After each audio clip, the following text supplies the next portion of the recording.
नमस्कार स्टूडेंट्स, आपका अपने चैनल पर स्वागत और अभिनंदन है। आज हम कर्तिका पाठ्य पुस्तक के अति महत्वपूर्ण प्रश्न जो कि परीक्षा के लिए अपने उपयोगी हैं, उन्हीं प्रश्नों को करने वाले हैं। माँ का आंचल पहला चैप्टर है इसका और अति महत्वपूर्ण प्रश्न हम करेंगे। शिव पूजन सहाय इसके लेखक हैं। सांप के डर से भोलानाथ भागता हुआ किसकी गोद में दुबक जाता है? तो अपनी माता की गोद में दुबकता है। मकई के खेत में किसका झुंड चर रहा था? तो मकई के खेत में चिड़ियों का झुंड चर रहा था। चूहों के बिल में पानी डालने से क्या निकला? चूहों के बिल में पानी डाला तो सांप निकला।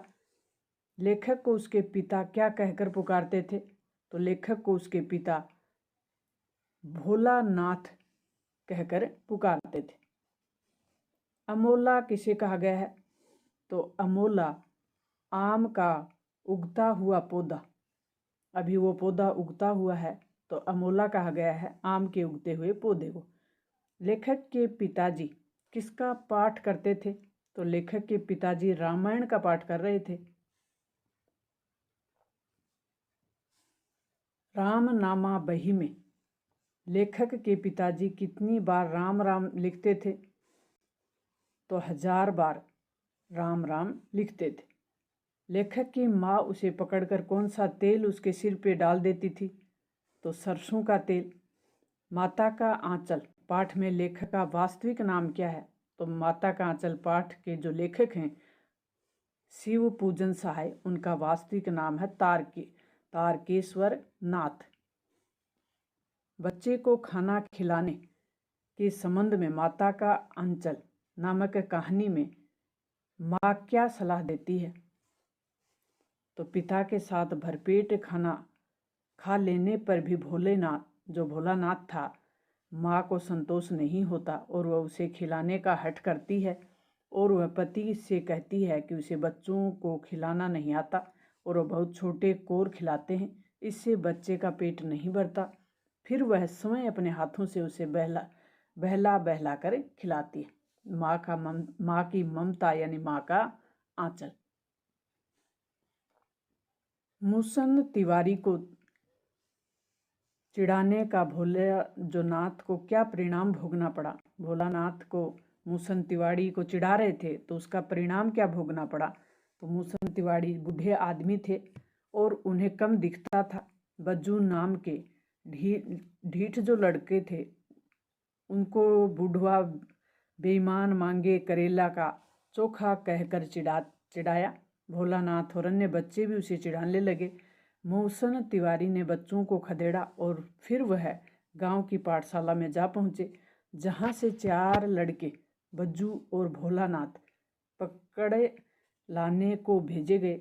यानी स्कूल पाठशाला में जब उनकी शिकायत पहुंची तो उनको पकड़कर लाने के लिए भेजा गया। बज्जू तो भाग गया लेकिन भोलानाथ पकड़े गए और गुरुजी ने उनकी खूब पिटाई की। शहरी जीवन शैली में बच्चों से उनका बचपन छीन लिया। क्या आप इस कथन से सहमत हैं? अपने विचार लिखिए। तो इस कथन में बहुत सच्चाई छुपी हुई है। सभ्यता, शिष्टाचार और शिक्षा के बोझ से बच्चों से उनके बचपन की जो मस्ती और आज़ादी और कल्पनाशीलता और रचनात्मकता छीन ली गई है। माता पिता उन पर अपनी इच्छाएं लादते हैं। माता पिता बच्चों से बड़ी बड़ी अपेक्षाएं रखते हैं। माता का आंचल पाठ में बच्चे बारात का जुलूस किस प्रकार निकालते थे? तो टूटी चूहेदानी की पालकी बनाई जाती थी और कनस्तर को तबूरा और अमोले को सहनाई बनाकर बजाया जाता था।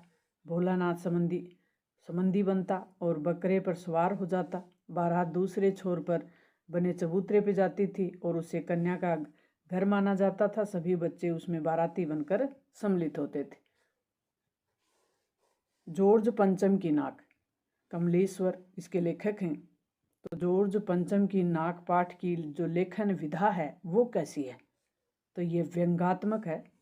व्यंग के रूप में चैप्टर लिखा गया है। नई दिल्ली में सब कुछ था लेकिन क्या नहीं थी? नाक नहीं थी। दिल्ली में फौरन हाजिर होने का हुक्म किसे दिया गया था? तो मूर्तिकार को फौरन हाजिर होने का हुक्म दिया गया था। निम्न अंत में मूर्तिकार ने कैसी नाक लगाने का सुझाव दिया? तो जिंदा नाक लगाने का सुझाव मूर्तिकार ने दिया। जॉर्ज पंचम की नाक व्यंग में किस विदेशी के भारत आने की चर्चा हो रही है? तो ये रानी एलिजाबेथ के भारत आने की चर्चा हो रही है। जॉर्ज पंचम की नाक को लेकर सरकारी तंत्र की बदवासी उनकी किस मानसिकता को दर्शाती है? तो ये गुलामी की मानसिकता को दर्शाती है। जॉर्ज पंचम की किस स्थान पर स्थित लाट की नाक गायब हुई थी? तो इंडिया गेट पे स्थित। एलिजाबेथ के आने पर कौन से शहर का काया पलट होने लगा था? तो एलिजाबेथ के आने से दिल्ली शहर का काया पलट होने लगा था। मूर्तिकार ने बंगाल में किन किन देशभक्त नेताओं की मूर्तियां देखी? तो गुरु रविंद्रनाथ, सुभाष चंद्र बोस, राजा राम मोहन राय आदि देशभक्त नेताओं की मूर्ति देखी। खामोश रहने वालों की ताकत दोनों तरफ थी में क्या व्यंग निहित है? तो खामोश रहने वालों की जो ताकत है वो दोनों तरफ थी। ये व्यंग हमें बताता है कि जो राजनीतिक लोग अत्यंत चालाक होते हैं और तटस्थ लोगों को भी अपने पक्ष में मानकर अपनी शक्ति को बढ़ाते हैं।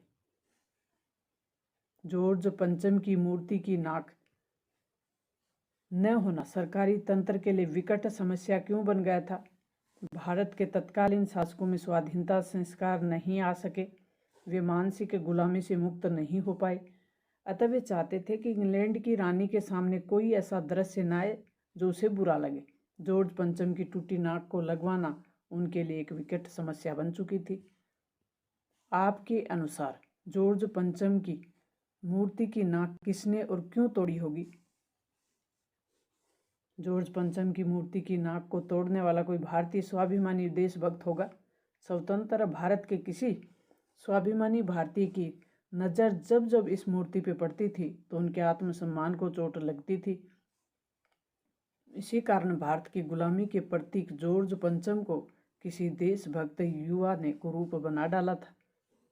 नई दिल्ली में सब कुछ था, सिर्फ नाक नहीं थी। इस कथन के माध्यम से लेखक का क्या कहना था? तो इंग्लैंड की रानी के आगमन पर दिल्ली का जो शहर था सज संवर कर तैयार था, परंतु जॉर्ज की नाक थी वो गायब थी।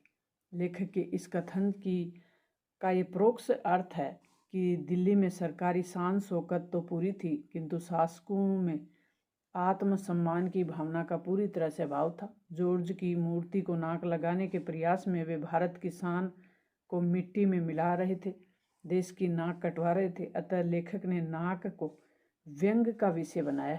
तो ये व्यंग्यात्मक लिखी हुई कहानी है, पाठ है, पूरा व्यंग में है। इंग्लैंड की महारानी के हिंदुस्तान आगमन पर अखबार क्या क्या छाप रहे थे और रानी के आने के दिन वे चुप क्यों थे?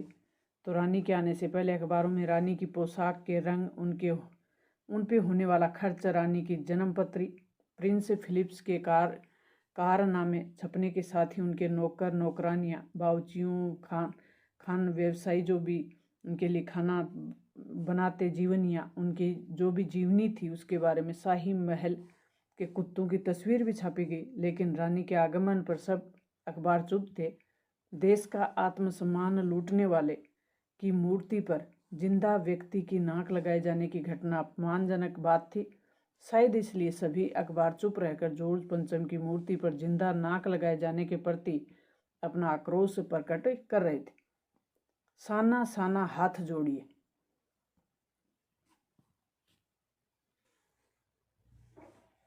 साना साना हाथ जोड़िए मधु कांकरिया द्वारा लिखी हुई।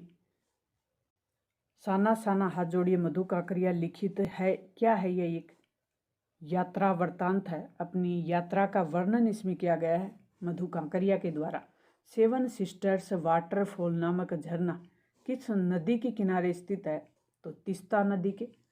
सिक्किम के अधिकतर लोग किस धर्म को मानते हैं? तो बौद्ध धर्म को मानते हैं सिक्किम के अधिकतर लोग। मन वृंदावन होने का अर्थ क्या है? मन वृंदावन होना मतलब अत्यधिक प्रसन्न होना। गंगटोक का अर्थ क्या है? तो गंगटोक का अर्थ है पहाड़। यूमथांग घाटी की क्या विशेषता थी? ये घाटी फूलों से भरी हुई। लेखिका ने गंगटोक को किसका शहर कहा? तो लेखिका ने गंगटोक को मेहनत कश बादशाहों का शहर कहा है। लेखक ने साना साना हाथ जोड़िए प्रार्थना किससे सीखी थी? तो लेखिका ने साना साना हाथ जोड़िए प्रार्थना नेपाली युवती से सीखी थी। लेखिका को कंचनजंघा के दर्शन क्यों नहीं हो सके? तो सुबह आंख खुलते ही लेखिका बालकनी की ओर भागी, परंतु बादल होने के कारण लेखिका को कंचनजंघा दिखाई नहीं दी। तो बादल होने के कारण कंचनजंघा के दर्शन लेखिका को नहीं हो पाए। यूमथांग में चिप्स बेचती सिक्किम की युवती ने लेखिका से क्या कहा? तो यूमथांग में चिप्स बेचती सिक्किम की युवती ने लेखिका से कहा, मैं इंडियन हूँ। क्या कहा? मैं इंडियन हूँ। पर्वतीय स्थल कटाऊ का संक्षिप्त परिचय देते हुए बताइए कि उसे भारत का स्विट्जरलैंड क्यों कहा जाता है? तो कटाऊ, जो कि सिक्किम का अत्यंत सुंदर और सहज प्राकृतिक सौंदर्य से भरपूर स्थल है, वहाँ खूब हिमपात होती है, खूब बर्फ पड़ती है। कम प्रसिद्ध होने के कारण यहाँ पर्यटकों का आना जाना बहुत कम होता है। इस कारण यह मनुष्य द्वारा फैलाए जाने वाले प्रदूषण से मुक्त है और यह समुद्र तल से लगभग 14,500 फीट की ऊंचाई पर स्थित है। इसलिए इसे लोग भारत का स्विट्जरलैंड कहते हैं। केवी लोंग स्टोक क्यों प्रसिद्ध है? तो केवी लोंग स्टोक प्रसिद्ध है, गाइड फिल्म की शूटिंग हुई थी यहाँ। तिब्बत की चीस से बसंत से लेप चाओ के सोमेन से कुछ तेक के साथ यहाँ पर संधि पर हस्ताक्षर किए गए थे। भूटिया और लेपचा सिक्किम की इन दो स्थानीय जाति के बीच में झगड़ों के बाद यहाँ पर शांति वार्ता शुरू हुई थी। जाने कितना ऋण है, जाने कितना ऋण है हम पर इन नदियों का, हम शिखरों का। मणि के इस कथन में क्या संदेश निहित है? तो हिम शिखरों से नदियाँ निकलती हैं। हिमालय की वो पहाड़ियाँ जो बर्फ से लदी होती हैं, वहाँ से नदियाँ निकलती हैं। उनका पानी हमें जीवन देता है। यदि वे हम शिखर और नदियाँ न होती तो पानी के अभाव में हमारी सभ्यता मर जाती। हमें प्रकृति का कृतज्ञ होना चाहिए, एहसान मंद होना चाहिए कि उसके साथ अनुचित छेड़छाड़ नहीं करनी चाहिए। सभ्यता के नाम पर पर्वतों और नदियों को प्रदूषित करना, नष्ट करना उचित नहीं। एही ठैया झूलनी हैरानी हो रामा, शिव प्रसाद मिश्र, जो कि रुद्र इनके लेखक हैं। एही ठैया झूलनी हैरानी हो रामा पाठ के लेखक हैं शिव प्रसाद मिश्र, जिनको रुद्र भी कहते हैं।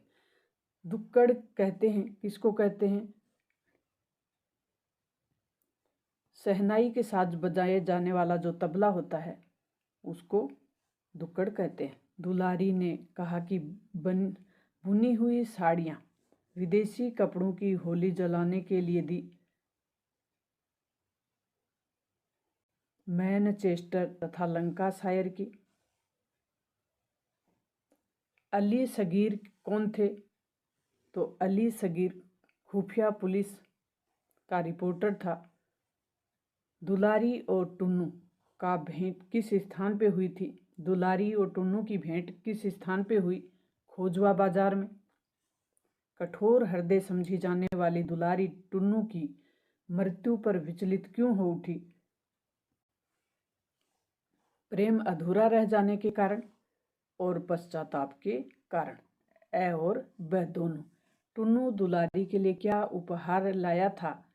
तो उपहार लाया था टुन्नू दुलारी के लिए, वो था गांधी आश्रम में बनी हुई खादी की धोती।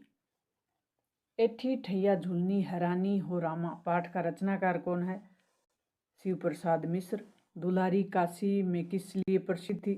तो दुलारी काशी में एक गोन हारिन थी, वह कजली गायन के लिए प्रसिद्ध थी। टुन्नू ने दुलारी को क्या भेंट की? होली के त्योहार पर टुन्नू एक खादी की साड़ी लेकर दुलारी के घर आते हैं और वह साड़ी दुलारी के प्रति टुन्नू के प्रेम को प्रतीक थी। गोरे सिपाही टुन्नू को कहाँ ले जाने की कह रहे थे? अस्पताल ले जाने के लिए कह रहे थे।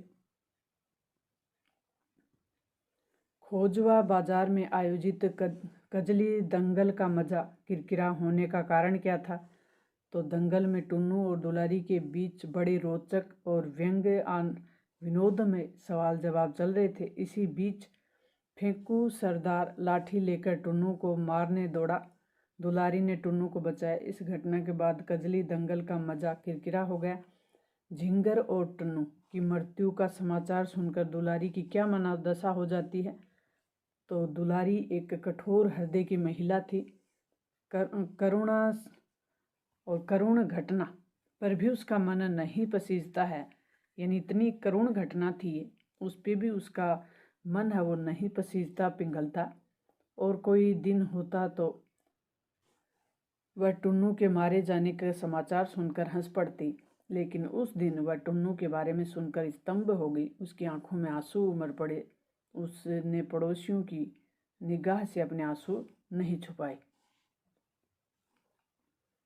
क्या आपको लगता है कि टुन्नू की हत्या के पीछे कहीं न कहीं फेंकू सरदार का भी योगदान था? फेंकू सरदार टुन्नू का प्रतिद्वंदी था, अतः दुलारी के घर से अपमानित होकर निकलने पर जब उसकी अली सैगिर से भेंट हुई तो उसने अली सैगिर को टुन्नू के खिलाफ निश्चय ही उकसाया होगा। ऐसा न होता तो पूरे जुलूस में से अली सैगिर ने टुन्नू को ही क्यों पकड़ा और उसके साथ क्रूर व्यवहार क्यों किया? दुलारी अमन सभा के समारोह में गाने क्यों गई? उसने टुन्नू की मृत्यु पर अपना शोक प्रकट किया। टुन्नू की मृत्यु से दुलारी अत्यंत व्यथित थी, यानी दुखी थी। वह अमन भाइयों की सभा में गाना नहीं चाहती थी, लेकिन पुलिस ने उसे गाने को विवश कर दिया। तब उसने एठी ठैया झूलनी हैरानी हो रामा गीत गाकर अपने शोकाकुल मन की भावना का प्रकट किया, यानी दुखी जो भाव था, उसका दुख का जो भाव था उसको प्रकट किया इस गीत के माध्यम से। गीत का सांकेतिक अर्थ यही था, किसी स्थान पर उसके परम प्रिय टुन्नू की हत्या हुई थी। मैं क्यों लिखता हूँ? अज्ञे जी की लिखित, अज्ञे जी इसके लेखक हैं। मैं क्यों लिखता हूँ? लेखक के अनुसार सच्चा लेखन पैदा होता है आंतरिक विवशता से। मैं क्यों लिखता हूँ पाठ है आत्मपरक निबंध। खुद को परखना या आत्मपरक निबंध है। अनुभव और अनुभूति में क्या अंतर है? अनुभव से अनुभूति गहरी चीज है। लेखक ने हिरोशिमा कविता कहाँ लिखी? रेलगाड़ी में बैठे बैठे हिरोशिमा कविता लिख दी थी। मैं क्यों लिखता हूँ, इस कथन का लेखक से किस प्रकार का संबंध है? तो इससे संबंध है कि आंतरिक जीवन के स्तर से। लेखक को किसका पुस्तकीय ज्ञान था? तो लेखक को अणु का, रेडियोधर्मी तत्वों का तथा रेडियोधर्मिता के प्रभाव का पुस्तकीय ज्ञान था। किस नदी में बम फेंककर सैनिक हजारों मछलियां मार देते थे? तो ब्रह्मपुत्र नदी में बम फेंककर हजारों मछलियां मार देते थे। अज्ञे जी के अनुसार मोक्ष पाने का एकमात्र साधन क्या है? एकमात्र साधन लिखना है। अज्ञे हिरोशिमा में सब कुछ देकर तत्काल कुछ भी क्यों नहीं लिख सके? तो हिरोशिमा में कुछ देखकर अज्ञे कुछ भी नहीं लिख सके, तो क्योंकि उस समय उनको घटना का अनुभव तो हुआ, लेकिन वह अनुभव अनुभूति में नहीं बदल सका। तो उन्होंने कहा था कि अनुभव है वो अनुभूति से, अनुभूति अनुभव से गहरी है। तो अनुभव तो हो गया था, अनुभूति नहीं हुई थी। मैं क्यों लिखता हूँ? ये प्रश्न बड़ा सरल जान पड़ता है पर बड़ा कठिन है। ऐसा कहने से अज्ञे जी का क्या तात्पर्य है? कोई लेखक क्यों लिखता है? इस प्रश्न का सच्चा उत्तर लेखक के आंतरिक जीवन के विभिन्न स्तरों से संबंधित है। उन सबको संक्षेप में कुछ वाक्यों में व्यक्त करना आसान काम नहीं है, और ये काम संभव है या नहीं यह भी नहीं पता। जिसके बारे में जानना दूसरों के लिए उपयोगी हो, उसमें से कुछ स्तरों का स्पर्श ही किया जा सकता है, जो आंतरिक विवशता उसे लिखने के लिए बाध्य करती है। बाहरी दबाव लेखक के भीतरी उन्मेष का कारण कैसे बना? तो संपादकों तथा प्रकाशकों के आग्रह से और आर्थिक आवश्यकताओं की पूर्ति के लिए लेखक लिखता है। लेकिन यदि वह कृतिकार तो वह ईमानदारी से ये बात ध्यान में रखता है कि कौन सी रचना बाह्य दबाव में लिखी गई और कौन सी भीतरी प्रेरणा से। कृतिकार बाहरी दबाव के सामने समर्पण नहीं करता, बल्कि उसे सहायक यंत्र की तरह काम में लेता है। और इस प्रकार एक कृतिकार के लिए बाहरी दबाव उसकी आंतरिक व्यवस्था को सक्रिय करने का एक साधन है। लेखक ने सैनिकों द्वारा ब्रह्मपुत्र नदी में बम फेंके और हिरोशिमा पर परमाणु बम के प्रहार से कौन सी समानता देखी गई? तो सैनिकों को भोजन के लिए थोड़ी सी मछलियों की आवश्यकता होती थी, लेकिन वे बम फेंक देते थे तो हजारों मछलियां मर जाती थी। हिरोशिमा में भी परमाणु बम के विस्फोट से लाखों निर्दोष लोग मारे गए थे और इस दोनों घटनाओं में व्यर्थ जीवन नाश किए जाने की बात समान थी। आगे जी के अनुसार भीतरी व्यवस्था का क्या मतलब है? अपनी बात की पुष्टि लेखक ने किस उदाहरण से की है? तो मैं क्यों लिखता हूँ मैं बताया कि घटना को घटता हुआ देखकर या सुनकर लेखक को उसका अनुभव होता है।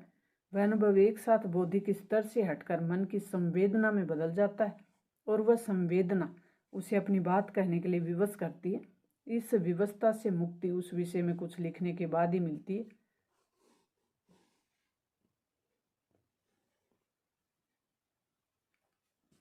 नेक्स्ट और महत्वपूर्ण अपना टॉपिक होगा, वो व्याकरण से संबंधित होगा।